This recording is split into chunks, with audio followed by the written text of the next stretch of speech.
David Duchovny, why won't you love me?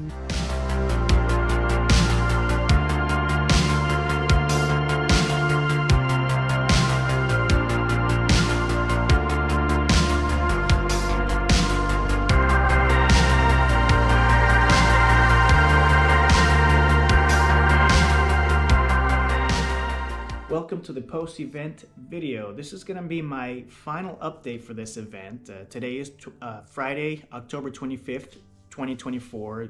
The Lake Tahoe Midnight Express, the 72-mile ultra marathon, was last Saturday, October 19th, 2024. So for this event, I was able to make it to the 35-mile mark. We were able to raise $957 altogether. We had a 2-week window to raise that money, so I'm very grateful for everybody's support. I wasn't able to film anything in the beginning of the race because it just was complete darkness with just me and my headlamp and the oncoming traffic, so there was really not much that I can film there. I intentionally started off in the back of the pack just to make sure that I didn't push myself or I didn't chase the faster runners. So I ended up running with a group from Weimar University in Placer County near Colfax. So thank you guys for letting me run with you. It was really cool. Let's talk about elevation sickness. Elevation sickness is a real thing, and I've never experienced it until this race here. Now, my training was down here in Sacramento, where I think it's around 30 or 60 feet above sea level. And going from there to Lake Tahoe, which is around 6,200, 6,300 feet above sea level. From the beginning, I knew what I was in for. I knew that I had trained on a lower elevation. I knew that I could have increased my weekly mileage, but my hopes were that I would get as far as I could. I had the mentality that I wanted to finish, of course, but I also knew pragmatically that my deficiencies were, which is elevation training and weekly mileage. So it's about mile 14, and I think I'm really feeling the elevation and the lack of sleep. But I'm trying to make sure that I just run my race and just take it easy and not push myself too hard, because it's still a long night ahead of me. All right, man. And after mile 14, I began to pay a lot closer attention to my body and checking in on myself. And from then on, it progressively got worse. The elevation sickness started to increase, and I started noticing more nausea, a little more dizziness, shortness of breath as we continued to climb. Mile 20 is when it really hit me hard. And I needed to take a break, right? So I needed to take some rest. It is 1:50 in the morning, and Oscar has just come to check in. We're about, what are we at, 15, 20 miles maybe? We're 3 miles away from Incline Village. He's feeling tired and didn't get much sleep last night, so that's understandable. I have a massive headache and super tired, and this little guy back here, he's been passed out for a while, thank goodness. Actually, he went down just at midnight. So it's gonna be a long night. We still have plenty of time to go. So honestly, mile 20, I was pretty much done. This is the time where I was feeling all the symptoms of elevation sickness. And so my crew was there, which was my wife and my 4-year-old son. My wife was just saying, hey, look, you know what? Take your time, but try to keep going.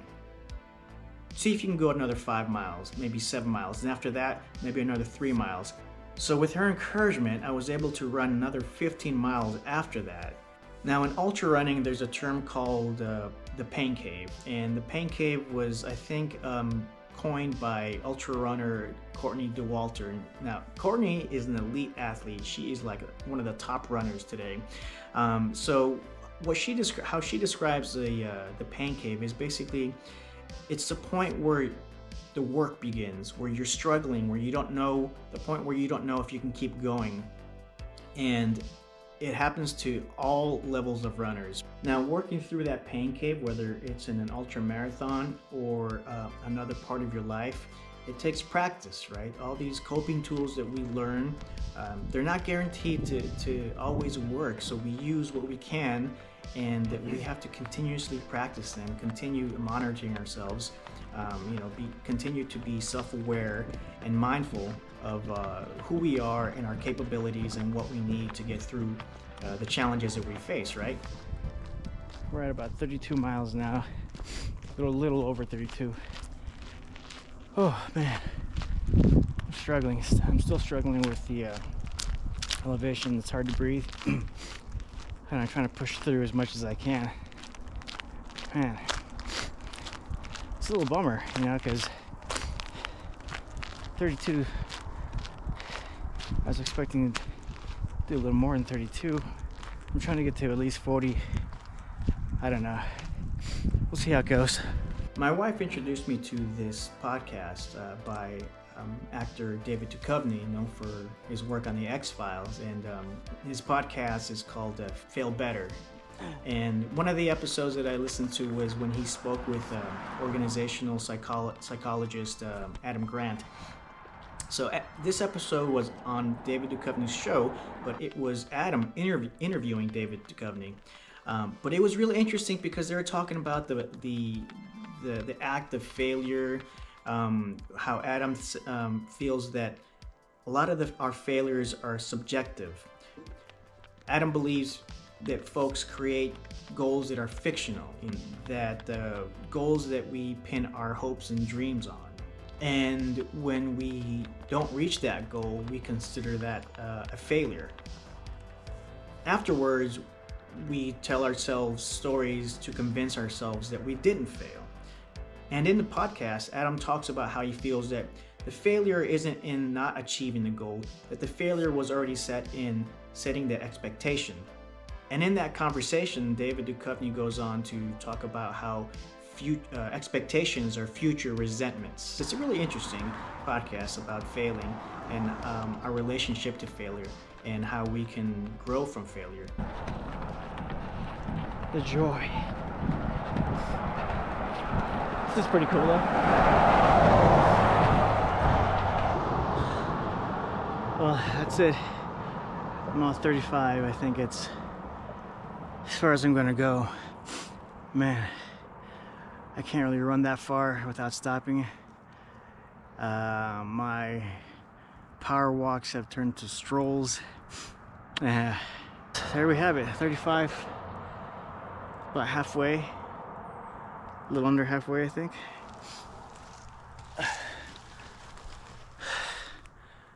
But yeah, there you are.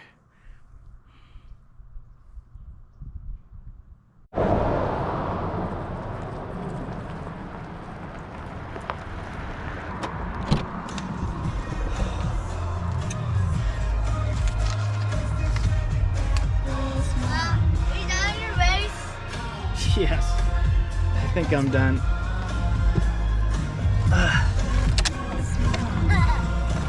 Dad, where's our phone? Yeah, it's my crew. Tireless crew. And I couldn't have gone this far without them, so I appreciate everything they did. Right, Henri? Before I close this video out, I want to touch on the act of believing. I was listening to this interview with Rick Rubin and Malcolm Gladwell, and they were talking about Rick Rubin's new book, The Creative Act. One of the parts of the interview, Rick talks about believing and the power of belief, and he cites something like, you don't, that thing you believe in doesn't have to be real, but just by believing, it will take you farther than you thought you could go. And when I hit that 20-mile mark, I didn't believe I can go farther, right? But somebody else believed I could.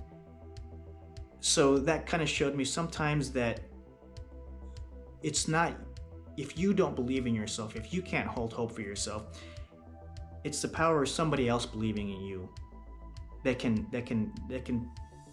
thrust you further than you thought you could go.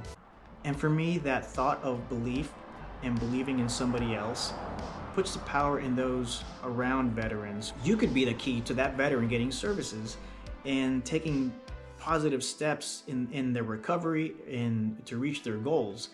I think that the community around the veteran is so vital for the success of our veterans. I'm so grateful for all the support that I received in this event. So really, truly, from the bottom of my heart, thank you.